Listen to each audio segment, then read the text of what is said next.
who can harass President William Ruto on social media. As for the specific case of Pauline Njoroge, who I think is appearing in court today again, the charge of cyber harassment is total nonsense. Insults from 2019, 2018, and before that he had even more insults. First of all, I am completely opposed to anyone, including you guys. If any of you is ever arrested and charged on cybercrime law, please call me. Whenever there is Mandamano, we will also be announcing a shopping festival in town to do shopping so that we can encourage our people to continue opening shops and we can continue sustaining the SMEs. Chipukizi or Vincent Mwasia was admitted here last night, and we are happy about the progress so far of his medication. The doctors here are doing a superb job. He's since been out of machines and is now in the normal ward. And as you are aware, he had a Chipukizi show on the 5th of August. Following our briefing with the doctor and the surgeons, we have decided to postpone that show, and the new dates will be announced as soon as he's out of hospital. He has some stomach issues. Some tests, the results are out, some are not. So he's waiting for some results within the day today. Chipukizi, since when he started his comedy stuff, has been my friend. In Tala, where he is building a primary school, he's invited me there. We've done Harambes there. We've built the school together. And beyond that, we run an organization called Radical, which is a group for empowerment of young people in politics. I think Chipukizi is too strong to rely on just basically the external support. I think he's received support from his friends.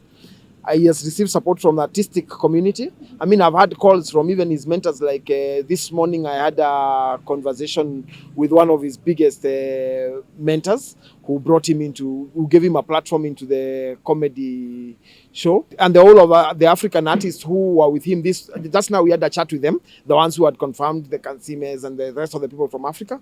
So we have just informed them about the sickness. And from Kenya itself, I think so far so good. I think he's received some good support. Chipukizi has no bill to pay. We will handle the bill. And it's not government handling the bill. His friends will handle the bill. The theme for Jamhuri Day this year is creative economy, the sports and the arts. And so Chipukizi will be playing a key role in ensuring that the creative economy has its space. And we have a whole 1 week of celebration. Remember that this year we are also doing Kenya at 60. Kenya is turning 60-year-old. Therefore, we need Chipukizi to be healed quick enough we can begin planning. The last time I checked, that was last evening. It was going towards 8 million. I will have to get the right figure, but I will get you the figure. But it's around 8 million. And the fact that we started a month after Baba, that shows that the platform is doing very well.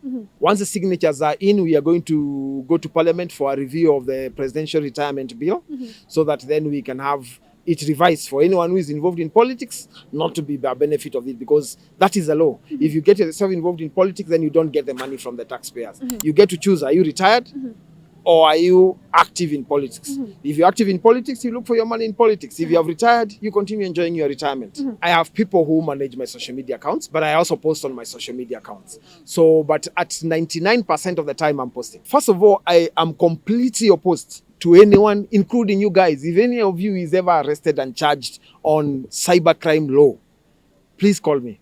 At least I'll get your lawyer. As for the specific case of Pauline Njoroge, who I think is appearing in court today again for mention, the charge of cyber harassment is total nonsense. Who can harass President William Ruto on social media? I mean, we have had insults from 2019, 2018, and before that he had even more insults. Why would the DPP think that is a crime that deserves to be charged? I am completely opposed to those kind of things, because I have been charged on those laws. They are the most stupid things. I have won. They have charged me 4 times. I have won 4 times, and I'm in court making money from them. Why should we continue doing the same wrong thing over time? The cybercrime law in this country needs an urgent review. As it is now, it is a law that was made for the typewriter. The people who made that law did not envisage the era of the computer. It is a law in brief that should be deleted from our society. There can never be cyber harassment like they claim on that charge on the blogger was charged in Malindi. There cannot be cyber harassment on President William Ruto. William Ruto has had all those kind of exchanges for a long time. We understand the opposition has its place. They must do their thing. If their thing is insults, it is their right to insult. In fact, in my view, it is also, in the freedom of speech, it is also a freedom to insult. You have a right to insult if you so wish. So William Ruto is not getting out of social media. In fact, he should be forming a WhatsApp channel now that WhatsApp channels are open in Kenya. On the harassment of journalists, sorry, I do not have the facts on what really happened. But if journalists were harassed, that deserves an apology. We, however, need to put this debate into context. Let's also talk about the policemen. Yesterday, you heard 35 of them were injured. One of them died. Who is speaking about them? 305 were injured. 35 are in hospital, I think, or 305, one dead. Let's also talk about them. They also have families. They're also children of people. So, as we speak about the conversation about the whole bit, let's also talk about the policemen. For the people who died during this protest, we condole with their families and wish them quick recovery. For the ones who are in hospital, for the ones who died, we wish their families fortitude. Those include the policemen who were involved in it. So that's all I have to say on that bit. So I saw of the gentleman who I do not think he was impersonating journalists. A policeman can have a camera. Did you know policemen have a media department, by the way? That is not impersonating, it's police doing their job. So I do not think there was any impersonation. It is an interpretation of you guys on what it was as opposed to what it is. Policemen have even the military has a whole media department. So when you see them with cameras, there are police also who do camera work and media like you guys.